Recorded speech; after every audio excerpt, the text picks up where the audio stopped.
Price water house Cooper की report है 2016 में। इसमें उन्होंने कहा पाकिस्तान 24वीं मीशत है आज, 2030 में G20 होगा, इटली और कनाडा से बड़ी मीशत होगी। आपने चोर चोर के नारे लगाने शुरू कर दिए, तो धरना कर चल। फिर आप किसको रोते हैं यार? IMF में रहते हुए ज्यादा चांस होंगे डिफॉल्ट करने के, IMF में ना रह के कम होंगे। इस मुल्क में अगर इनकलाब आया और महंगाई के खिलाफ आया, इसकी बुनियाद अगर IMF का एग्रीमेंट आपने किया तो उससे पड़ेगी। आपको लगता है कि FBR सही काम कर रहा है? अगर FBR सही काम कर रहा होता ना तो अमेरिका हमसे कर्जा लेने आता।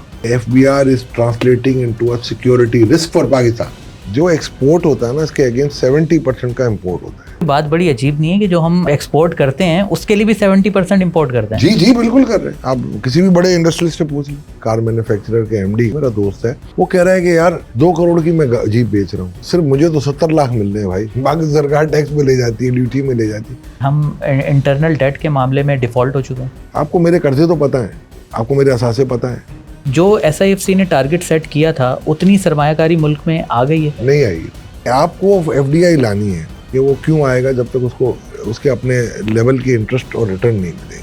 आपके ख्याल में इस वक्त डॉलर की रियल वैल्यू क्या है? 235। ये IMF फिर कौन सी वैल्यूएशन दे रहा है? 330 का होना चाहिए। इमरान खान के केसेस तेजी से खत्म हो रहे हैं, इमरान खान किसी डील की तरफ बढ़ रहे हैं। डील तो कोई नहीं है। अगर कोई डील होती ना, नए केसेस नहीं बनते। फिर पाकिस्तानी मईशत पर अब भी बुरा वक्त है या हालात कुछ बेहतर हुए हैं? और इस पर बात करने के लिए मेरे साथ मौजूद हैं इशफाक तोला साहब, जो माहिर मईशत हैं। आइए उनसे बात करते हैं। सर अस्सलाम वालेकुम, कैसे हैं आप? वालेकुम अस्सलाम। बहुत शुक्रिया सर, आपने रफ्तार के लिए वक्त निकाला। Thank you very much. रफ्तार के साथ चलना पड़ता है। बिल्कुल सर। अच्छा सर, सबसे पहले शुरू करते हैं बजट से। पहले IMF ने जो है वो हुकूमत से कह दिया है कि भाई बिजली और गैस की कीमतें मज़ीद बढ़ानी पड़ेंगी। तो आपको क्या लगता है, हुकूमत स्टैंड लेगी इसके ऊपर, IMF को नो कहेगी, या बोझ जो है हमेशा की तरह गरीब पर डाल देगी? मेरा ख्याल है इतना मुश्किल ही है हुकूमत को स्टैंड ले सके जो हालात हैं हुकूमत के। There are 2 ways, choice is between devil and deep sea. IMF का एग्रीमेंट करते हैं तो ज़्यादा मरेंगे, अगर नहीं करेंगे तो कम मरेंगे। और मैं आपको बड़ा कैंडिड व्यू देता हूँ अपना। इस मुल्क में कोई भी इनकलाब कोई पॉलिटिकल एजेंडे पे नहीं आएगा। आप मेरा मतलब समझ रहे हैं ना? कोई इदारे का इनकलाब आएगा। इस मुल्क में अगर इनकलाब आया तो आवाम की तरफ से आएगा और महंगाई के ख़िलाफ़ आएगा। और इसकी मैं ये समझ रहा हूँ कि इसकी बुनियाद अगर IMF का एग्रीमेंट आपने किया तो उससे पड़ेगी। आप मुझे खुद बता दें कि अब अगर प्रोजेक्शन हो जाए कि 12.5% अफरात दर होगा, और मैं आपको यकीन के साथ कह सकता हूँ कि 20 से ऊपर होगा, तो आवाम तो निकलेगी। अब आवाम की बर्दाश्त ख़त्म हो गई है। सर अभी नंबर तो 11.5 से भी नीचे के आए हैं। नहीं, ये तो CPI की आप बात कर रहे हैं जो मंथ ऑन मंथ है। ओवरऑल 24.5% है आपकी। जो आपको वेटेड एवरेज है वो ये 11 11.5 जो आज आपने CPI देखी है ना, वो मंथ ऑन मंथ पिछले साल से इस महीने वाले हैं। 24.5% आपकी CPI है पूरे साल की मिला के। तो उस CPI के ऊपर आपका अभी भी इंटरेस्ट रेट जो कह रहे हैं हम, वो 2.5% नेगेटिव ही है।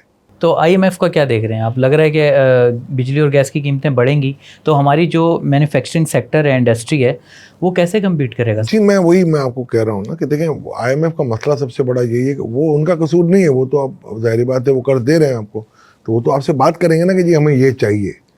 और अगर आप नहीं कर सकते तो वो कहेंगे सॉरी जी, नो प्रॉब्लम। अब दूसरी तरफ आप आ जाएं, आपको क्या करना चाहिए, तो आपके पास होम ग्राउंड प्लान है, आप उसको लेके चले। क्या ज़रूरत है आपको? देखा, IMF के प्रोग्राम में रहते हुए हमारी बड़ी कदगनें होती हैं, और IMF के प्रोग्राम में ना रह के वो कदगनें भी नहीं होंगी। मगर आपको जाहिर बात है, एक आप जैसे बेल्ट को कसते हैं तो वो आपको कसना तो पड़ेगा, अपनी कमर कसनी पड़ेगी आपको। और क्यों कसनी पड़ेगी कि आप IMF के प्रोग्राम में रहते हुए कभी भी फलाह का एजेंडा नहीं ला सकते। मैं दावे के साथ कह रहा हूँ कि 2013 से 16 तक जो IMF का प्रोग्राम था, हमने बेहतरीन तरीके से निपटाया। उसकी सज़ा क्या मिली? उसकी सज़ा ये मिली कि हुकूमत चेंज हो गई। उसकी सज़ा ये मिली कि एक जिस फाइनेंस मिनिस्टर की तारीफ़ हुई, आज तक उसको आपने कभी तारीफ़ नहीं बल्कि उसके खिलाफ आपने बुराई की। जिसने इन्फ्लेशन 3% कर दिया, जिसने पॉलिसी रेट 4% कर दिया, जिसने GDP ग्रोथ स्टेबल करके 4-4.5 पे कर दिया, जिसकी इकॉनमी की तारीफ़ें IMF की MD ने की। सर आप किसकी बात कर रहे हैं? इसहाक डार। आज आप उसको बेचारे को आपने उसको कौन सा क्रेडिट दे दिया? आज आप उसको क्रिटिसिज्म बनाते हैं कि जी वो इकोनॉमिस्ट नहीं है। तो क्या ज़रूरी है? इकोनॉमिक्स क्या है? कोई साइंस है? आर्ट है। ये सारे मैथमेटिक्स की थ्योरियाँ जो पढ़ के हम आगे, मैं भी सीखता हूँ, आप भी सीखते हैं, वो भी सीखते हैं, तो इसमें कोई रॉकेट साइंस नहीं है। आप इंडिया की मिसाल ले लें, 2 फाइनेंस मिनिस्टर आए हैं जो इकोनॉमिस्ट थे। मनमोहन सिंह शुरू में आए तो डिफ़ॉल्ट हो चुका था, सोना बेच के आपने अपनी डिफ़ॉल्ट बचाई है। श्रीमती निर्मला जो अभी हैं, आते आते आपने हशर देख लिया था, इनका बहुत बुरा हाल हुआ था, हमसे ज़्यादा ख़राब हालों में चले गए थे। इनको तो बचा रही है इनकी IT एक्सपोर्ट। सर ये बताएं कि आप इसहाक डार साहब की तारीफ़ कर रहे हैं, उनकी तो अपनी पार्टी उनके ऊपर भरोसा नहीं कर रही, उनकी अपनी पार्टी ने उन्हें फाइनेंस मिनिस्टर नहीं बनाया और आप तारीफ़ कर रहे हैं। बात ये नहीं है, बात ये होती है पल्स को देखा जाता है। मैं ये समझता हूँ, जो मेरी राय थी मीडिया पे मैं पहले भी कह चुका हूँ, और आपको मैं अगर चाहिए तो मैं आपको क्लिप्स भी भेज सकता हूँ, कि इसहाक डार साहब का अब रोल होना चाहिए था deputy finance minister, deputy prime minister, और कंट्रोलिंग द एंटायर इकोनॉमी। अब डिप्टी प्राइम मिनिस्टर तो बन गए हैं, बट अभी इकोनॉमी इनके हाथ में नहीं। मैं आपको यकीन के साथ कह सकता हूँ, मैंने इनके साथ काम भी किया है लास्ट PDM गवर्नमेंट में as a minister of state, और इससे पहले भी मैंने काम किया है। आप मुझे मईशी आदाद व शुमार के हिसाब से मैं बात करूँगा, ये इस तरीके से ना बात करेंगे ये हो गया और ये हो गया, तो ये मैं 50 फूलीज गिनवा सकता हूँ, हॉट मनी भी गिनवा सकता हूँ, वीट स्कैंडल भी गिनवा सकता हूँ, आपको पेट्रोलियम का जो हेजिंग का स्कैंडल था वो भी गिनवा सकता हूँ। मैं आपको 50 स्कैंडल गिनवा सकता हूँ जो इकोनॉमिस्टों ने भी किए। तो ये कोई ज़रूरी नहीं है। करंट अकाउंट डेफिसिट सबसे ज़्यादा कहाँ पर आया, ये भी आप देख लीजिएगा, रिकॉर्ड पे है सारी चीज़। सर चलें, पहले की परफॉर्मेंस आपने बताई, मगर अभी जब वो आए थे, मिफ्ता इस्माइल के बाद वज़ीर ख़जाना बने थे, तो उनकी अपनी ही पार्टी के लोग ये इल्ज़ाम लगाते हैं कि वो डॉलर को कंट्रोल नहीं कर पाए, IMF से मामला उनकी वजह से ये आप मुझे एक बात बता दें, वो डॉलर को कंट्रोल नहीं कर पाए कि आपने नहीं करने दिया? किसने नहीं करने दिया? बस यही आप आ जाए ना, खड़े रह जाते हैं। ब्लूमबर्ग ने 18 मई को एक वैल्यूएशन दी 245 रुपए की, उस वक्त मार्केट में डॉलर था 278 का। आप किस कथन के तहत कह रहे हैं? मुझे आप एक बात बता दें कि वो क्या करते, आपकी करेंसी स्मगल हो रही थी, सबको पता था। सर हुकूमत तो उन्हीं की थी ना, रोकना भी उनके हाथ में। देखिए, आपको पता है कि बहुत सारे इदारे मौजूद हैं बॉर्डर पे, 2400 किलोमीटर की बॉर्डर है आपकी पोरस। आप आज मैं दावे के साथ कह सकता हूं कि कम से कम रोज का एक बहुत बड़ा चंग आपका पेट्रोल का आता है यहाँ पर, जिसपे ना आपको टैक्स मिलता है, जिसपे ना आपको ड्यूटी मिलती है, और कई हाथ बदल के आता है, और सारा प्रॉफिट कौन लेके जाता है? आप मुझे बताएं कि जब केयर टेकर सेटअप आया था तो एक रिपोर्ट आई थी कि 996 ऐसे पेट्रोल पंप है जिसके ऊपर ये ईरानी डीजल पे 1000 नहीं थे, 996 पूरे थे। 21 ऐसे लोग हैं जो ईरानी स्मगलिंग में इन्वॉल्व हैं। 343, ये मैं आपको फिगर्स बता रहा हूँ, आप रिपोर्ट चेक कर लीजिएगा, ये मैं आपको एक मिसालन कह रहा हूँ। 343 ऐसे हवाला डीलर है जो पंजाब में काम करते हैं, से 310 सिंध में काम करते हैं। तो ये अगर इतना एक्यूरेट फिगर था तो आपने एक्शन क्यों नहीं लिया? तो उसमें तो इसहाक डार नहीं था ना उसमें शहबाज शरीफ था। देखिए, एक्शन ओरिएंटेड जब तक आप नहीं होंगे और जब तक करार वाकई सजा नहीं देंगे आप लोगों को, तो ये चीज़ें तो चलेंगी। इजी मनी किसको अच्छी नहीं लगती जनाब? और फॉर्च्यून कैसे बनती हैं? देखिए, इस कौम के साथ हमें सबसे बड़ा मसला क्या है? हमारा मसला क्या है कि जब हमारे पाँव पे जब कोई कुल्हाड़ी पड़ती है ना, तो हम निकलते हैं। कभी हम इसलिए नहीं निकले कौम के साथ क्या हो रहा है। आज महंगाई होगी, आवाम निकलेगी, और मैं आपको यकीन से कह सकता हूँ अगर इनकलाब आया, ये आप लिख लें, आज आपके प्रोग्राम से मैं कह रहा हूँ, और मैं पहले भी कह चुका हूँ अपनी प्रेजेंटेशनों में, हर जगह मैं कह चुका हूँ कि ये IMF के एग्रीमेंट के बाद जो महंगाई आएगी इसका एक तूफान आएगा। ठीक है। अच्छा, आपने इनकलाब की बात की, मगर आपने कहा कि ये सियासी तौर पे नहीं होगा, अवामी तौर पर होगा। मगर सर माजी में जो हमें मिसालें मिलती हैं, हमने ईरान का इनकलाब देखा, फ्रांस का देखा, सर कोई ना कोई शख्सियत तो होती है ना, उसके पीछे अवाम निकलती है, कोई ना कोई तो होता है। आपको कोई नज़र आता है ऐसा बंदा? देखिए, आज़ाद कश्मीर में जो अभी हुआ, कौन था, कौन सी शख्सियत पीछे थी? कोई नहीं थी। एक्शन कमेटी थी। उसका बेनिफिट कोई भी ले जाए, मैं समझ रहा हूँ कोई पॉलिटिकल शख्सियत ही लेगी उसका बेनिफिट, वो ले लेगी। मगर कौन हो सकती है? नवाज शरीफ साहब हो सकते हैं, शहबाज शरीफ साहब हो सकते हैं। मेरा ख्याल है जिसकी हुकूमत होती है उसको तो बेनिफिट मिलता ही नहीं है ना, वो तो रिसीविंग एंड में। अपोजिशन से कोई भी ले सकता है, मौलाना फजलुर रहमान भी ले सकता है, कोई भी ले सकता है। हो सकता है बिलावल भुट्टो ले जाएंगे, नहीं जी मैं नहीं मानता ये महंगाई को, मैं नहीं मानता IMF के एग्रीमेंट को, हो सकता है वहां ले जाए advantage. But somebody has to take the advantage and someone will take the advantage। हाफिज नईम ले जाए, मुझे नहीं पता, तो आप इतनी हार्ड बात कर रहे हैं कि महंगाई की वजह से इनकलाब, तो आप क्या बजट के बाद कोई बहुत ज़्यादा इन्फ्लेशन देख रहे हैं? मैं आपको बहुत क्या लग रहा है आपको? मुझे लग रहा है, ये मेरा जाती तज्जिया है अपना। क्या होने जा रहा है? देखिए मैं आपको बताता हूँ, हर 10 रुपए के डिवैल्यूएशन पे ना 2% अफरात दरियान इन्फ्लेशन बढ़ता है। 278 280 का आज आपका चल रहा है डॉलर। IMF की कैलकुलेशन कहती है कि आपको 329 रुपए का डॉलर करना है। 10% इन्फ्लेशन तो वहां नजर आ रहा है मुझे। 7 रुपए आपकी बिजली की निर्खों में इजाफा करना अप फ्रंट, जो मेरे पास IMF की न्यूज आ रही है, आपकी तरफ भी आई होंगी मीडिया से। एनर्जी इंडेक्स में 1% इजाफे का मतलब है नॉन कोर इन्फ्लेशन, जिसको हम आम अफरात दर ले लें 0.47%, तो 7 रुपए के हिसाब से मेरे हिसाब से 4 से 4.5% वहां आ जाएगा। फिर आप कह रहे हैं हर उस पे टैक्स आप लगाएंगे, 18% GST लगाएंगे, वो महंगाई का तनासुब और बढ़ाएगी। फिर आप पेट्रोलियम लेवी में चाह रहे हैं कुछ इजाफा करें या कार्बन टैक्स लगाएं।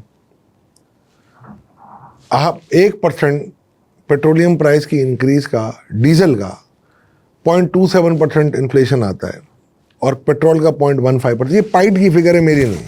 ठीक है, तो आप मुझे बताएं, यहाँ पर तो मुझे और IMF कहता है कि 12.7% इन्फ्लेशन होगा, तो कहाँ से होगा? और अगर नहीं होगा तो मुझे एक बात बताएं, आज मुझे एक बात बताएं, मेरे ऑफिस में आज जो काम करते हैं ना, वो द फर्स्ट वन, अल्लाह का शुक्र था अल्लाह ने किया कि मैंने उनकी तनख्वाह मिनिमम 45,000 कर दी थी।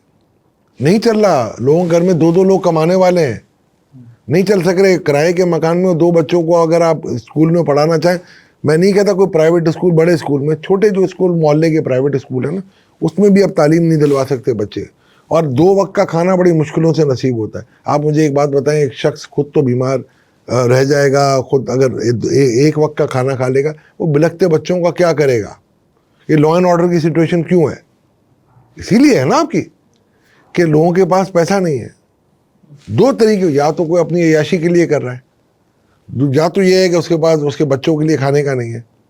एक वाक़े में मुझे अभी मेरे कुछ दोस्तों ने बताया कि वहाँ पर ये आए लूटने के लिए, और पता है क्या कह रहे थे कि यार कुछ ज़्यादा मज़ाहमत नहीं करना, हम गोली मार देंगे, हमारे साथ जो भी हो। हमने घर वालों को कह के निकले कि अगर हम ना मिलें आपको तो किसी मुर्दा खाने में हमारी लाश ढूंढ लेना। अब अगर ये साइकी हो जाए तो उसको आप कैसे रोकोगे? लम्हा फिक्रिया है कि नहीं हमारे लिए? क्या हम समझ सकते हैं कि हम बच जाएंगे? कि अहमद फराज की वो शेर याद नहीं आएगा कि मैं आज जद पे अगर हूं तो खुशगुमा न रहूं, चराग सबके बुझेंगे, हवा किसी की नहीं। क्या IMF की बैसाखियों के ऊपर कोई एग्जाम्पल मिलती है कि दुनिया में किसी मईशत ने तरक्की की हो? हमारा ये 23वां 24वां प्रोग्राम है। अगर IMF की बैसाखियों पे हमने संभलना होता तो अब तक संभल नहीं गए होते। 65-75 साल हो गए हमें। सर हम संभल चुके थे ना 17 में, 16 में जब आई थी क्रिस्टिना लिगार्ड कह के गई थी कि आपको जरूरत नहीं रही अब IMF की। उस जमाने में 1.88 बिलियन डॉलर हमने रखे, खरीद के रखे, तो वाहिद प्रोग्राम था। अब आप मुझे एक बात बताएं ना, जब आप उनके प्रोग्राम में ना होते हुए भी 5.5 अरब डॉलर ले रहे हैं, 45 रुपये महंगा, किस बात पे ले रहे हैं जनाब? मुझे कहा गया कि जी वो इंपोर्ट बढ़ जाएगी, कोई नहीं बढ़ती, आप बैंकरों से पूछ ले, LC ऐसे खुलती नहीं है। तो आप अगर उनकी लाइन को टाउ करेंगे, आपकी इकोनॉमिक टीम, तो जाहिर बात है फिर महंगाई कैसे कम होगी? फिर IMF तो कर्जा देने वाला है ना, IMF तो आपको नहीं कहता ना आप मेरे पास आके कर्जा लो। आपको खुद को देखना है ना ये चीज़, तो कि आप IMF के प्रोग्राम में रहते हो। आप मुझे बताएं 2018 से आप दोबारा 19 से प्रोग्राम में आए, 19 से लेके आज तक क्या हालात अच्छे हुए हैं कि बुरे हुए हैं? बुरे ही हुए हैं। तो फिर आप मुझे बताएं, इससे पहले IMF के प्रोग्राम जो 2012 में हमने अबंडन किया था, उस वक्त 8 से 12 में हालात बुरे ही हुए थे ना। तो आप मुझे बताएं उस रेसिपी का क्या फ़ायदा जिसकी आप खाना खाएं और बीवी के साथ झगड़ा भी करें? तो सर ये फिर जो हमारे थिंक टैंक्स हैं ये बात सोचते क्यों नहीं हैं? जो बातें आप कर रहे हैं, आप तो मतलब इस वाले सेटअप के भी करीब हैं, आप अपनी बातें पहुंचाते भी हैं, तो आपकी बातें नहीं सुनते वो लोग? IMF से जान क्यों नहीं देखिए छुड़ाते? ना सुने, मेरा फ़र्ज़ होता है। देखो मैं जब मिनिस्ट्री में भी रहा ना, तो मैंने अपना रोल एक लिया था, ऑपरेशनल रोल मैंने नहीं लिया था, मैंने एक एडवाइजरी रोल जिसको आप कहते हैं ना इंटेलेक्चुअल रोल लिया था। और एक रिपोर्ट लिखी थी जो कि कॉन्फिडेंशियल थी, but somehow it was leaked in the media, not through me. तो मुझे क्या रिपोर्ट क्या थी? रिफॉर्म एंड रिसोर्स मोबिलाइजेशन की इंटरिम रिपोर्ट थी, जिसमें हमने 25 खरब के नए डायरेक्ट टैक्सेस दिए थे। अगर आज आप वो इम्प्लीमेंट कर लेते तो IMF नहीं खड़ा था आपके ऊपर। नहीं, वो टैक्स किस पे लगाने की तजवीज़ दी थी आपने? अमीरों पे। हमने कहा था दुकानदारों पे लगेंगे 250 अरब का, वो तैयार थे। अच्छा। हमने कहा था जो कंपनियां डिविडेंड नहीं दे रही हैं उनसे एडवांस टैक्स पकड़ लो। जो एक्सपोर्टर जिन्होंने एक्सचेंज गेन कमाया है उनसे पूरा टैक्स लो। ये सब चीज़ें आज आप कर रहे हैं। जब हमने कही थी कि भाई कैपिटल गेन आपको प्रॉपर्टी में किस तरीके से टैक्स लगाने हैं, कैपिटल गेन किस तरीके से आपको कम करना है, ये सारी रिपोर्ट में दर्ज है। इसके अलावा कि टैक्सेस का निज़ाम आप कैसे वसी कर सकते हैं। वो 35 थे हमारे, 21 थे रेवेन्यू मेजर और 14 थे ब्रॉडनिंग द टैक्स बेस। तो मैं हमेशा कहता था कि 35 पंक्चर हमने लगा दिए और बाकी 32 ऐसे थे कि जिसमें कानून में आसानियां कैसे पैदा की जाए। 14 ऐसे थे कि जो FBR की जो आजकल अथॉरिटी है ना उसको कम कैसे किया जाए कि रिश्वत जो नहीं खत्म हो। मैंने बहुत कम सुना था, ये जो मैं मीडिया पे देख रहा हूँ या सुन रहा हूँ कि हाथापाइयाँ हो गई हैं। कोई कह रहा है TT निकली है वो रिफंड के पैसों के ऊपर, स्पीड मनी की सेटलमेंट के ऊपर। ये हालत है आपका। सुनी तो बातें थी, अब तो देखना पड़ रहा है। तो ये FBR की हालत है। यहां हम रिफॉर्म ये करेंगे, रिफॉर्म तो खून अब आपका निकल रहा है, दिल से खून निकल रहा है हमारे। हम खून के आंसू अब रोना अब रह गए हमारे पास। ये हालत है। आपने 20-22 लोगों को ट्रांसफर कर दिया FBR में, अच्छे लोगों को आपने ट्रांसफर कर दिया। किस बात पे किया भाई? आपने कोई ड्यू डिलिजेंस की? कुछ लोग तो ऐसे थे जो FBR में थे भी नहीं। सही। तो सर आपकी माशाल्लाह ताजिर कम्युनिटी से भी बहुत अच्छी है, आप खुद भी बिजनेसमैन हैं और अभी ऑफ द रिकॉर्ड भी हमारी बात हो रही थी। तो जब आपको ये सब चीज़ें पहले से पता चल रही हैं कि हुकूमत ये करने जा रही है, IMF के बाद ये हो जाएगा, तो आप लोग अभी से आवाज़ क्यों नहीं बुलंद कर रहे, एहतजाज क्यों नहीं कर रहे, या इन लोगों को बड़े बड़े लोग आप जैसे अप्रोच क्यों नहीं करते हुकूमत? देखिए मैं आपको बताता हूँ, वो यहाँ वही होता है, जब हो जाएगा तब सब हर करेंगे। तो किसी फिर को अपनी पड़ी हुई है। मैं सीधी सीधी बात बता रहा हूँ। और इस वक्त एक ही धमकी है, तख्त या तख्ता। ये आप डिफॉल्ट कर जाए ऐसी मैं नहीं समझता कि होगा। मैंने अभी 2 दिन पहले प्रेस क्लब में एक प्रेजेंटेशन की है। I have given a total complete plan. थोड़ा सख्त प्लान है। मेरी कौम बड़ी रेजिलियंट है। नहीं, आप डिफॉल्ट का कह रहे हैं क्या? नहीं, डिफॉल्ट नहीं होगा। अगर पाकिस्तान इंशाल्लाह IMF में रहे या ना रहे, कभी डिफॉल्ट नहीं करेगा। IMF में रहते हुए मेरे हिसाब से ज़्यादा चांस होंगे डिफॉल्ट करने के, IMF में ना रह के कम होंगे। क्योंकि IMF के कहने पे अगर मैंने अपनी इंपोर्ट खोल दी तो 20 अरब डॉलर मैं कहाँ से लाऊंगा? आज $54 बिलियन की मेरी इंपोर्ट है, खोलने के बाद 74 हो जाएगी, तो 20 अरब डॉलर कहाँ से लाऊंगा? IMF ने मुझे देना है तो कर्जा ही देना है। फिर अगले प्रोग्राम के लिए जाऊंगा तो फिर क्या करेंगे आप? तो ये चीज़ें मेरा ख्याल है कभी सस्टेनेबल नहीं होती। होम ग्रोन प्लान, और ये मेरा ख्याल है प्राइम मिनिस्टर साहब ने रियलाइज़ किया है। उन्होंने एक ब्रिटिश पाकिस्तानी ओरिजिन है, प्रोफेसर अदनान खान, डॉक्टर अदनान खान, उनके साथ उनकी टीम है। तो वो मेरा ख्याल है उस पर कोई काम करेंगे। बट उनको पाकिस्तान को समझते समझते 1.5 साल लग जाएगा। हमारे पास तो हम तो ये समझते हैं, देखें फिस्कल रिफॉर्म आप करेंगे, इस वक्त आपका ये जो करेंसी का डिफरेंस है इसमें 9% का इन्फ्लेशन है। 235 का होना चाहिए, मैं कहता हूँ 235। गोल्डमैन सैक कह रहा है 224, ऑप्टिमस कह रहा है 243। तो कहीं ना कहीं तो है ना बात, when there is a smoke there is a fire. और हर 10 रुपये पे 2% की इन्फ्लेशन है। मेरी 2% है, हफीज पाशा साहब ज़्यादा कह रहे हैं। तो उसका मतलब है 45 रुपये पे 9% की इन्फ्लेशन है। 9% का मतलब है फैसल, कम से कम आप इसमें सिस्टम में कमी ला सकते हो। अब इंटरेस्ट में कमी लाओगे तो गवर्नमेंट का ही पैसा बचेगा ना। 9 खरब रुपए, 90 खरब का डेट सर्विसिंग कर रहे हो, 9 ट्रिलियन का। तो कम से कम आप 2.5 ट्रिलियन इसमें से बचा सकते हो। ये मेरा फार्मूला है। आप उस तरीके से कम करो, लोगों को भी रिलीफ मिलेगा, महंगाई में भी कमी आएगी।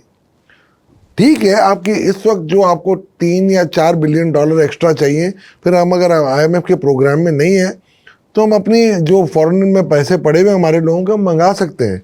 जो हमारे लॉ के अंदर दिया हुआ है 50 लाख रुपए साल की बजाय हम लाख डॉलर मंगा सकते हैं, जो हमने किया था लास्ट टाइम।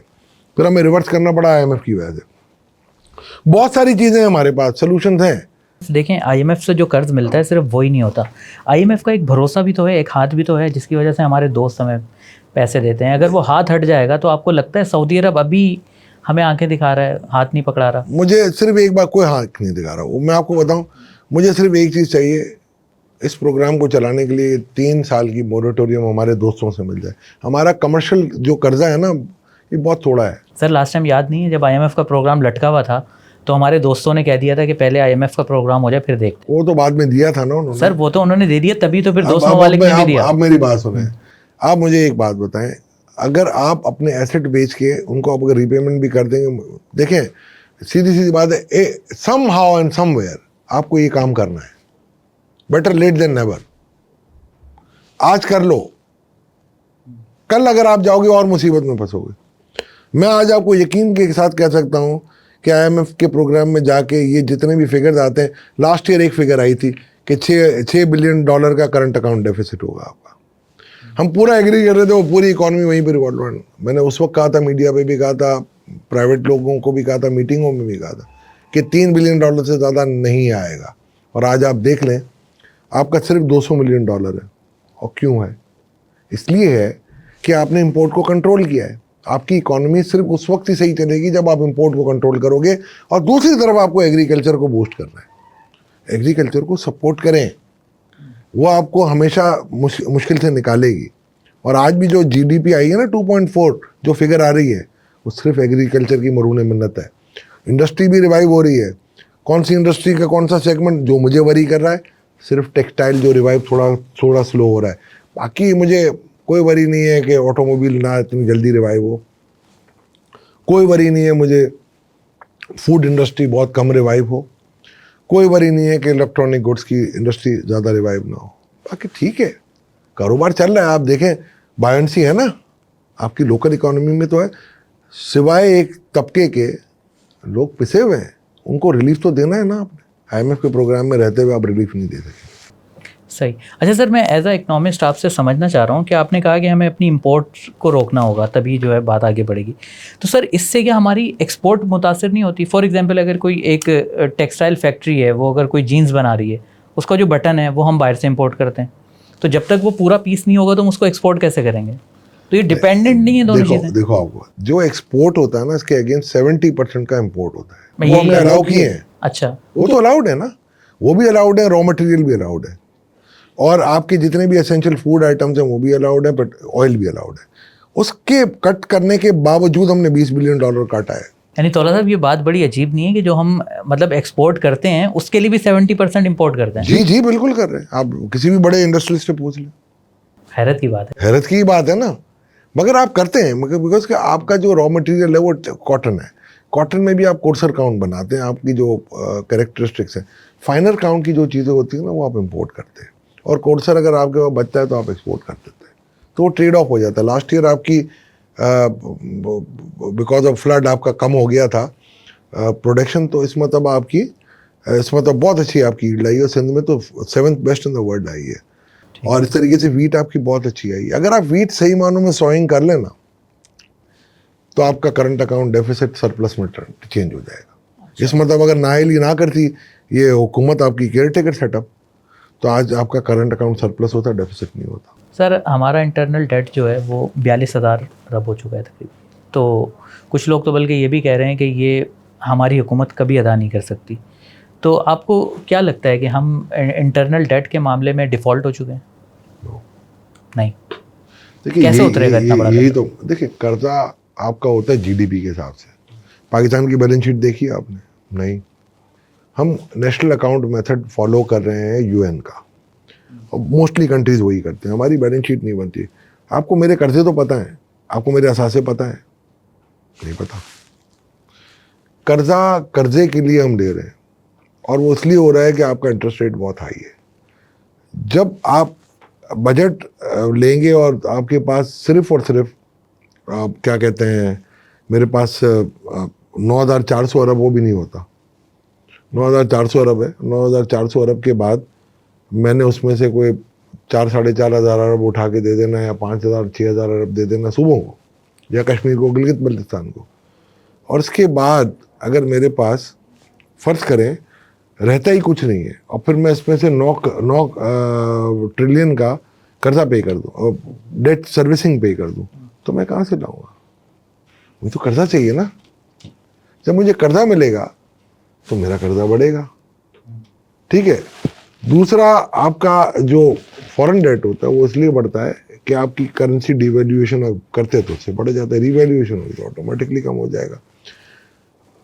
मेरे हिसाब से अगर आप टैक्स रिफॉर्म्स ले आए, रिपोर्ट तैयार है, 2.5 से 3 ट्रिलियन रुपीस का एनुअली आप उसमें नया टैक्स बगैर गरीबों को टच किए लगा सकते हो।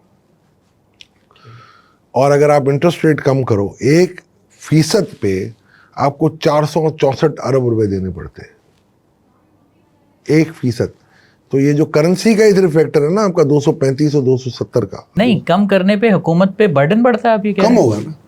नहीं, इंटरेस्ट बढ़ाने रेट अगर हाँ बढ़ाने पे ना सर, बढ़ाने पर तो कम करोगे ना, अगर आप तो कम हो जाएगा। आप कम करोगे ना, अगर इंटरेस्ट रेट, इन्फ्लेशन कम हो जाएगी आपकी। अगर आप फर्ज करें, ये सिर्फ पास थ्रू की मैं बात कर रहा हूँ, या आप अगर IMF की अभी सिफारिशात ना मानो और 2300 बिलियन पे अगर आप सर्कुलर डेट को फ्रीज कर दो इसको, और अगर आप लेके चलो और आराम से आप उसको लाइन लॉसेस को कंट्रोल करो, आपको इकोनॉमी को तो ठीक करनी है। मैं ये थोड़ी कह रहा हूँ कि मादर पिदर आजाद छोड़ दो, वही जो रेसिपी आपको दे रहे हैं आप अपनी रेसिपी में लेके चलो उसको। कुछ नमक ज़्यादा डाल देना है, कुछ मिर्ची कम डालनी है, सही। ठीक है ना, मसाला वही रहेगा, बट खाने की लज्जत थोड़ी फर्क हो जाएगी, बट करना है ये आपने। ये मैं नहीं कह रहा कि आप बिल्कुल बोलो नहीं नहीं कुछ नहीं होगा। आप 5% इन्फ्लेशन कम करो तो आप कम से कम 5 से 6 ट्रिलियन रुपीस अपने कम कर्जा लेना पड़ेगा आपको हर साल, और आपका कर्जा आहिस्ता आहिस्ता उतरता जाएगा। आपको टैक्स रिफॉर्म्स करने पड़ेंगे, इंटरेस्ट रेट कम करना पड़ेगा, आपका कर्जा कम होता रहेगा। ये जो किसी ने बोला था, ये मेरा ख्याल है किसी ने माशाल्लाह हमारे वतन की बहुत ज़्यादा मुहिब वतन होंगे जिन्होंने ये बात की थी कि हमारा डेट सस्टेनेबल नहीं है, और फिर बड़े बड़े इदारों को उसकी तशरीह करनी पड़ेगी, नहीं नहीं ऐसी कोई बात नहीं है। तो हम ऐसे लोगों को प्रमोट कर देते हैं गलती से, कि जिनका विजन नहीं होता और वो सिर्फ शायद पेंशन को ही देख रहे होते हैं।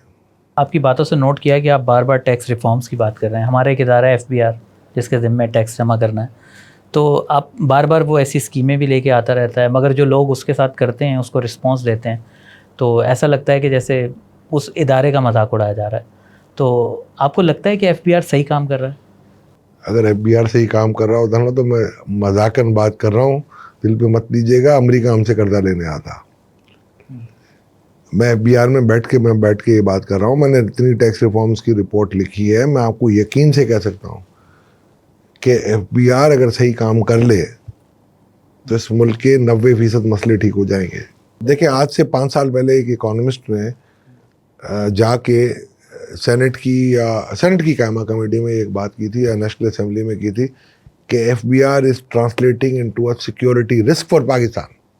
अच्छा। और मैं, मेरे बड़े भाइयों की जगह मैंने उनको फ़ोन करके मैंने उनसे थोड़ी सी इख्तलाफ भी किया। मैंने कहा यार ये क्या आपने कह दिया, बट मैं समझ रहा हूँ आज वो शख्स ठीक था। उसका नाम है साकिब शीरानी। वो शख्स ठीक था, उसने सही बात की थी। जो मैं आज देख रहा हूँ, जो मेरे पोटेंशियल है, मैं किसी की फेवर नहीं करता। आज मैंने आपको कहा ना कि मुझे ये इत्तला मिलती है कि हाथापाई हुई है रिफंड की, स्पीड मनी की डिस्ट्रीब्यूशन पे लाहौर में,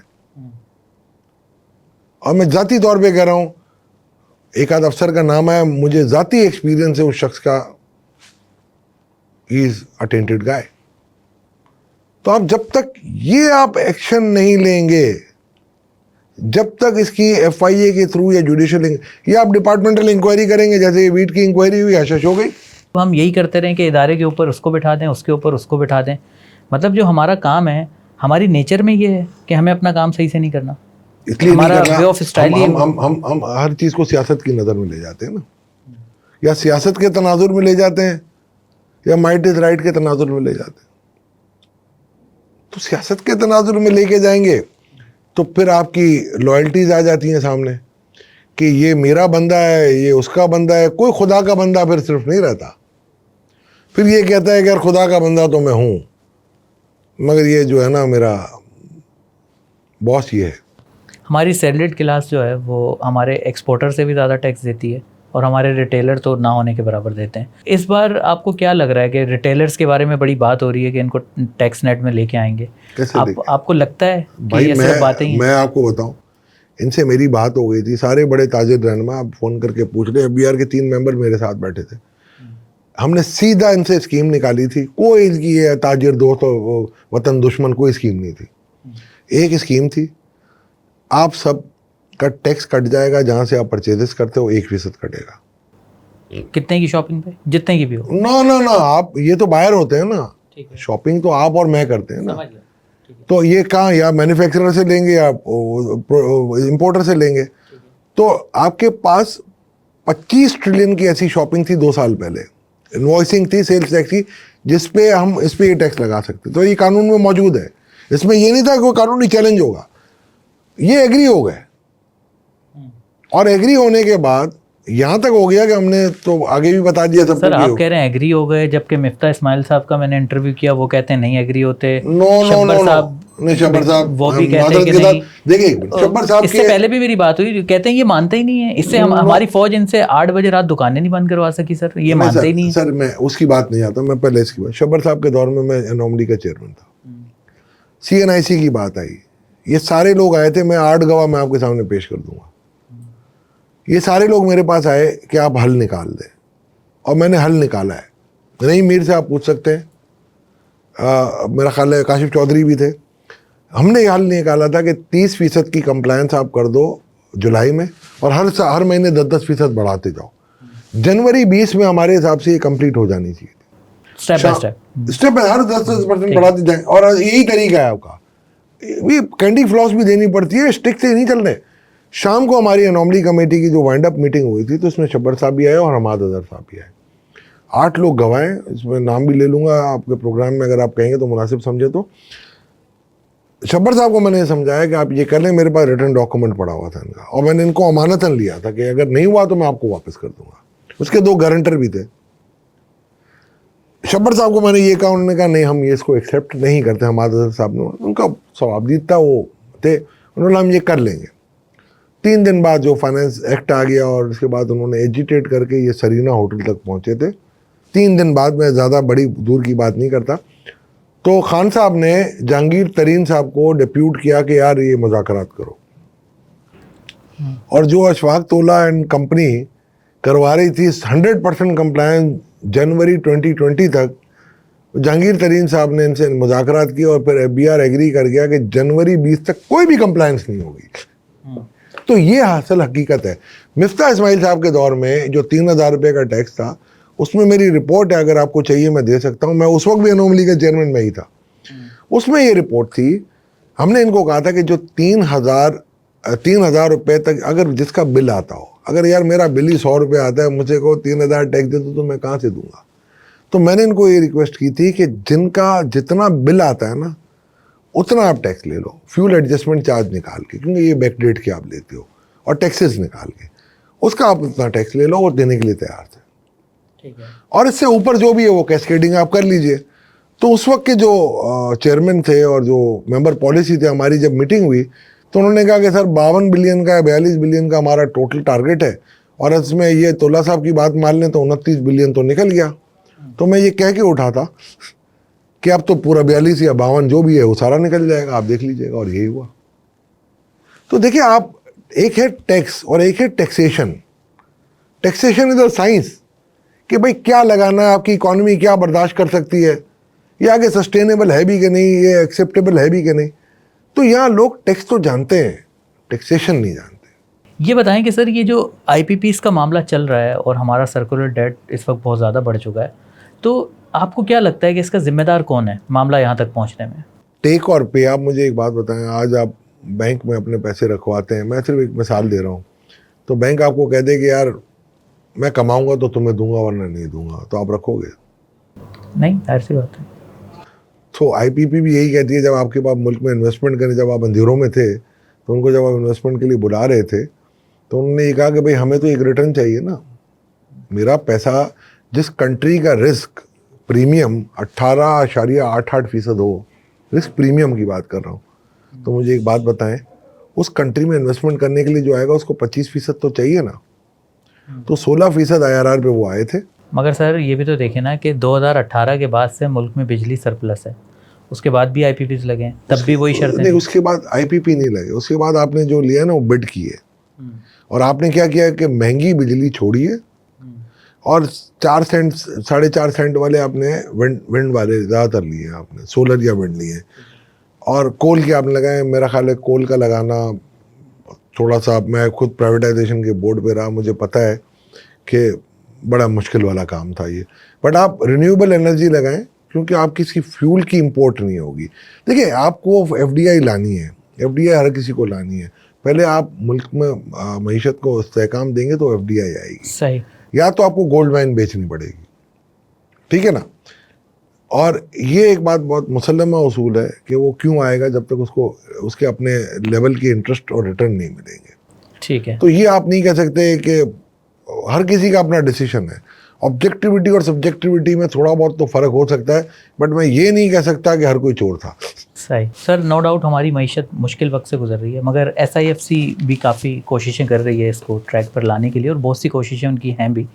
तो सर आपको क्या लगता है कि जो SIFC ने टारगेट सेट किया था उतनी सरमायाकारी मुल्क में आ गई है? कितनी सरमायाकारी नहीं आएगी। देखिए, सवाल ये है कि SIFC के 4 टारगेट थे बेसिकली। एक था आपका था डिफेंस प्रोटेक्शन में, उसमें अपने तौर पे जो स्लोली ग्रेजुअली आपकी एक्सपोर्ट्स होती हैं वही होंगी, क्योंकि आपको पता आप पे भी कदगनें लगी हुई हैं। दूसरा आपका था मेरा ख्याल है एग्रीकल्चर, जो सबसे बड़ा इनिशिएटिव ग्रीन पाकिस्तान का था। उसमें इनका ये था कि 20 मिलियन हेक्टर आपकी अभी कल्टिवेबल लैंड है, उसमें they wanted to add 9.1 million hectares, which is यानी ऑलमोस्ट 1/3।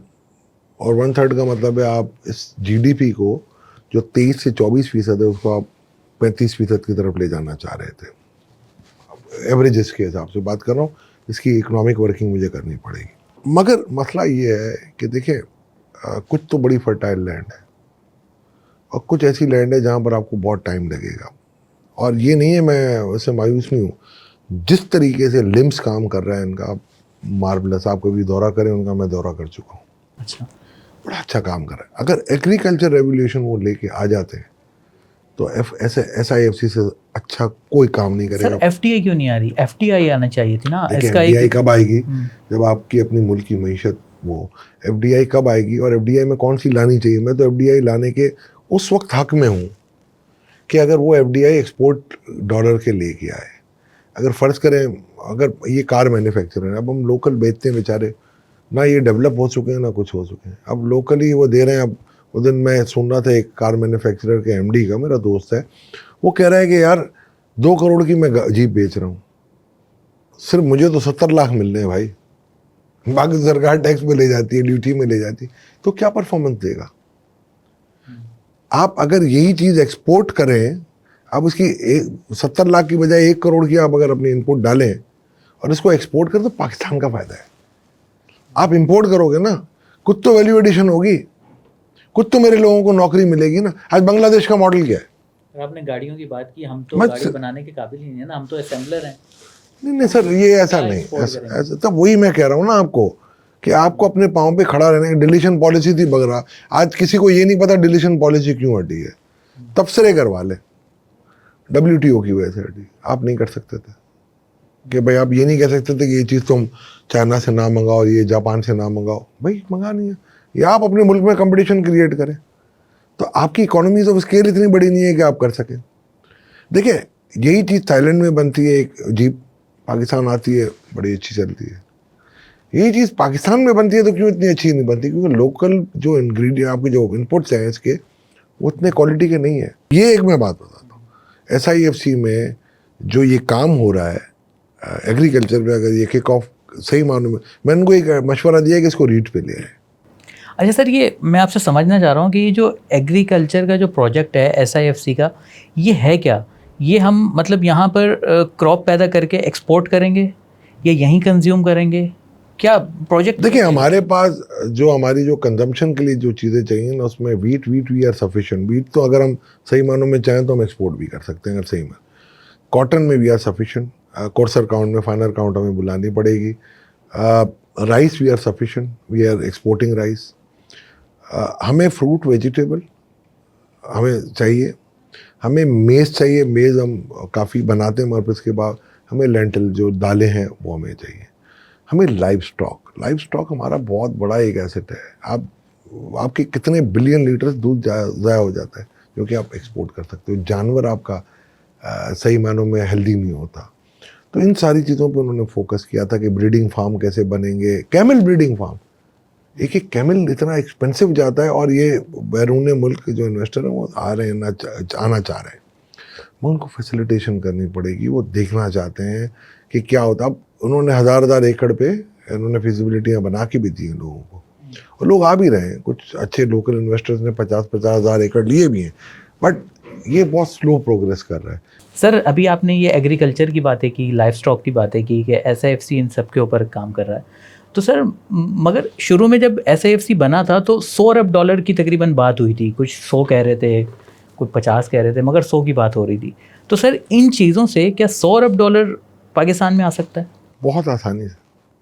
अच्छा, बहुत 9.1 मिलियन हेक्टर मैं कह रहा हूँ आपको, और आप टारगेट कर रहे थे कि आपके पास आईटी की फ्रीलांसिंग पे हम बात कर रहे थे, तो वो तो आराम से आ जाता, मैं ये समझता हूँ। मगर आपको एनेबलिंग एनवायरनमेंट, या अगर आपकी रेड टेपिज्म ना होती, मेरा ख्याल है जो 6 महीने हमारे जो केयर टेकर सेटअप के ज़ाया हुए ना, वो it was really very loss venture of Pakistan. अगर इससे बेहतर होता 1 साल अगर उस हुकूमत को ही बढ़ा देते आप, तो मेरा ख्याल है ज़्यादा बेहतर हो जाता। अब IMF शायद उस वक्त प्रोग्राम भी फिर हम ना लेते। आपके ख्याल में इस वक्त डॉलर की रियल वैल्यू क्या है? 278, 80 पे? 235, 200 पे मेरी तो वैल्यूएशन निकाली है अपनी नहीं ना। तो ये IMF फिर कौन सी वैल्यूएशन दे रहा है कि 200, 330 का होना चाहिए? IMF ने जो अपनी प्रोजेक्शंस बनाई हैं पाकिस्तान की इकोनॉमी पे, उसको हम वर्क बैक करते हैं। और मैं अकेला नहीं करता, एक ब्रोकरेज हाउस हैं जो रिसर्च इनकी भी चलती है, उन्होंने भी किया है, और डॉक्टर हफीज़ पाशा ने भी किया है, और सबका मुत्तफ़क़ा व्यू है 329। वो कह रहे हैं अगले साल 329, उससे अगले साल 335, फिर 348, इस तरीके से जा रहे हैं। अगले साल का उन्होंने एक बड़ा जंप दिया है जो मेरी समझ से बाहर है, सबकी समझ से बाहर है, क्योंकि अब ऑलरेडी हम ओवर वैल्यूड है, अंडर वैल्यूड है। तो रुपी मेरा ख्याल है गिरना चाहिए, और उससे परसेंटेज आपकी इन्फ्लेशन की भी गिरेगी और पाकिस्तान की मईशत संभल जाएगी।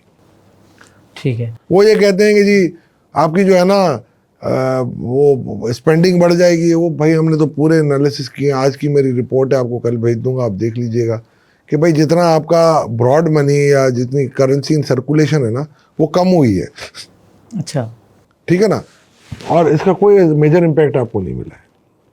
तो ये सिर्फ एक मिसनोमर है, हम कॉस्ट पुश इन्फ्लेशन पे हैं। नहीं तो अगर आप इसकी वैल्यू बता रहे हैं कि 235 है डॉलर मैं की, अकेला नहीं कह रहा। ठीक है, तो अगर आपकी बात को मान लिया जाए तो इस वक्त हम डिवैल्यू क्यों नहीं कर रहे डॉलर को? हमें सिर्फ हम सिर्फ जो है IMF की वजह से नहीं कर रहे। जो मेरी नॉलेज है बस कि एक ये उनसे अंडरस्टैंडिंग है हमारी कि हम बस इतने हद तक इसको रखेंगे स्टेबल करेंसी को, बिकॉज कि उनका ये था कि एक्सपोर्ट ख़त्म हो जाएगी। एक्सपोर्ट ख़त्म नहीं होती, आपको ये करना होता है कि एक्सपोर्टर को आपको रुपी में इंसेंटिव देंगे। 2016 में हम कर चुके हैं ये, रुपी इंसेंटिव दे देते थे कि हम यार डॉलर रुपी डिवैल्यू नहीं करेंगे, हमें इन्फ्लेशन नहीं बढ़ाना, हम आपको पैसे दे देते हैं, आप अपनी परफॉर्मेंस दो, बोनस ले जाओ।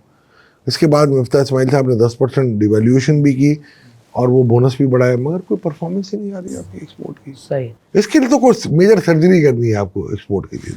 अच्छा, आप ये कह रहे हैं कि डॉलर होना चाहिए 235 इसकी रियल वैल्यू, ठीक है, इस वक्त मार्केट पे ट्रेड कर रहा है 278 पे।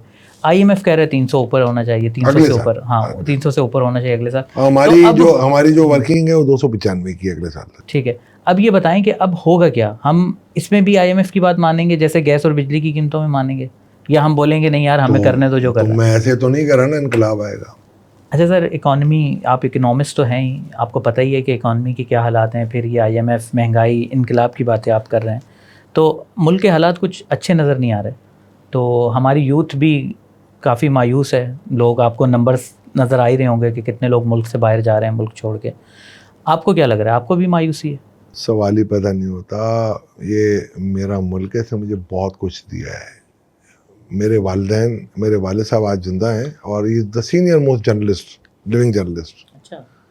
और वो डॉन में थे, और जो कुर्बानियाँ वो दे के आए ना, छोटे बहन भाइयों को लेके, यतीम मिस्कीन बिल्कुल अकेले लावारिस होके आए थे, आज जो कुछ है हम पाकिस्तान के दम से हैं। और मैंने देखा है बाहर हालात, ये सेकंड ग्रेड सिटीजन बन के, ना मैं ना मेरे बेटे दोनों बाहर से पढ़ के आ गए, और उन्होंने वहाँ उनको बहुत अच्छी अच्छी जॉब्स ऑफर थी। उन्होंने एक ही बात की कि भाई हम सेकंड ग्रेड सिटीजन बन के नहीं रह सकते।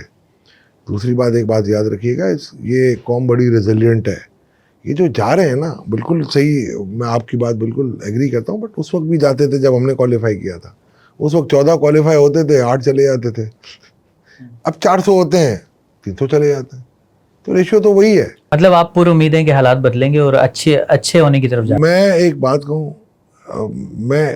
मुझे इंस्टीट्यूट ऑफ चार्टर्ड अकाउंटेंट का मैं सदर बना, मैं कराची क्लब का सदर बना, मैं south Asian federation of accountant का वाइस प्रेसिडेंट हूँ, इंशाल्लाह अगले साल प्रेसिडेंट बन जाऊँगा। ये सब मुझे पाकिस्तान ने दिया है। मैं पाकिस्तान की बुराई का सोच भी नहीं सकता, ना मैं कभी ये सोचूंगा कि मेरे आबा व अजदाद पीछे अगर इंडिया में रह जाते तो मैं बहुत अच्छा होता। आई एम सॉरी, ये नाशुक्री नहीं करनी चाहिए, अल्लाह को भी पसंद नहीं है। नहीं सर, बुराई करने का तो कोई भी नहीं कह रहा, नहीं, ना नाशुक्री हम है। कर सकते हैं। मगर बात ये है कि देखें, हालात अच्छे भी तो तब होंगे ना कि पहले हम ये रियलाइज़ करें कि हाँ यार हालात बुरे हैं। अच्छा, मुझे एक बात बताएं, आज 92 तक आप सही थे ना? जी। आप ऊपर थे ना पूरे रीजन में? आपकी रीजन वजह क्या बनी? सबसे बड़ी वजह क्या थी कि आपने चोर चोर के नारे लगाने शुरू कर दिए, और हर 3 साल बाद एक चोर साहूकार होता था, फिर साहूकार चोर हो जाता था। तो ये म्यूजिकल चेयर हमने खेला है, और फिर हमें एक रिजीम मिलता है जहां पर 9/11 आ गया। उस रिजीम ने सबको ढक लिया। 92 में हमने जो पॉलिसी की थी, हमारा ग्राफ ऊपर जा रहा था और लोग कहते थे कि एशियन टाइगर है। 2016 में जब सीपैक आप ला रहे थे तो मैं उस टीम का हिस्सा था। थोड़ा बहुत अल्लाह ताला ने मुझे थोड़ी सी मुझ पे भी करम किया। मैं एहसन इकबाल साहब, उन्होंने पूरी वर्किंग की हुई थी, हमने भी की हुई थी। 9% की जीडीपी आ रही थी सर, अगर सीपैक लग जाता टाइम पे। प्राइस वाटर हाउस बहुत बड़ा नाम है, मैं खुद उसकी पैदावार हूँ। हमारे बहुत सारे दोस्त, यानी कि पाकिस्तान की बहुत बड़ी chartered accountant veteran, including Shabbar साहब, हम सब, शब्बर साहब तो वहाँ के सीनियर पार्टनर है, हम सब प्राइस वाटर हाउस की पैदावार है। प्राइस वाटर हाउस कूपर की रिपोर्ट है 2016 में, मैं आपको भेज दूंगा, लैंडस्केप ऑफ इकोनॉमी इन 2050। उसमें उन्होंने कहा पाकिस्तान 24वीं मईशत है आज, 2030 में G20 होगा, इटली और कनाडा से बड़ी मईशत होगी। तो धरना कर चल, फिर आप किसको रोते हैं यार? आप किसको रोएंगे? Sir last question, Imran Khan के केसेस देख ही रहे हैं कि तेज़ी से ख़त्म हो रहे हैं। तोशा खाना ख़त्म हुआ, फिर अब साइफ़र भी वो हुआ। तो आपको क्या लग रहा है कि इमरान खान किसी डील की तरफ बढ़ रहे हैं, ये सब डील के तहत हो रहा है, या हमारी अदालतें जो हैं वो मेरिट पे फैसले कर रही हैं? देखिए, अगर आपको लग रहा है डील, तो मेरा राय है कि डील तो कोई नहीं है। और केसेस की मेरिट किस तरीके से चले, क्रिमिनल लॉ जो है ना, एक साइंस है पूरी। केस को चलाना, केस के गवाहों को कैसे प्रेजेंट करना है, क्या क्वेश्चन करना है, क्या क्वेश्चन नहीं करना है, एक बड़ी मेथड के साथ करते हैं।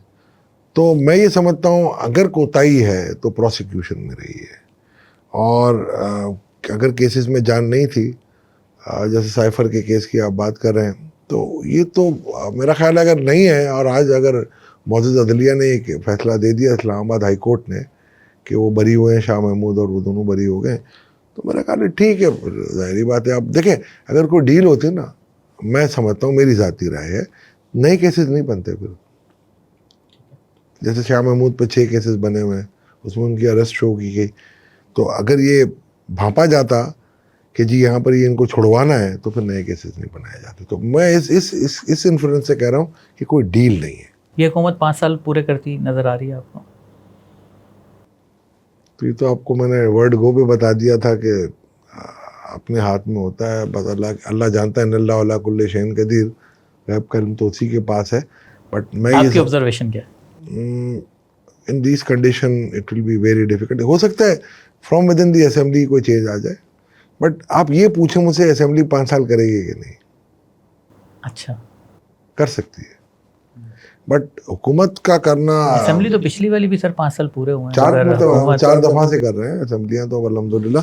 मगर मैं ये समझता हूँ हुकूमत को अगर परफॉर्मेंस के लिए टाइम देना चाहिए, बट जो ये आईएमएफ की चीज़ें मेरे सामने आ रही हैं ना फैसल, मुझे नहीं लग रहा कि ये 5 साल पूरे करे। एक ये सेटअप यानी हो सकता है विदिन चेंज आ जाए, हो सकता है नून लीग से कोई और आ जाए, हो सकता है पीपल्स पार्टी से आ जाए, हो सकता है ये सुन्नी इत्तेहाद काउंसिल जो है उनका कोई आ जाए, उसमें मुझे यानी कि कोई और नहीं, बट पाकिस्तान को चलते रहना चाहिए।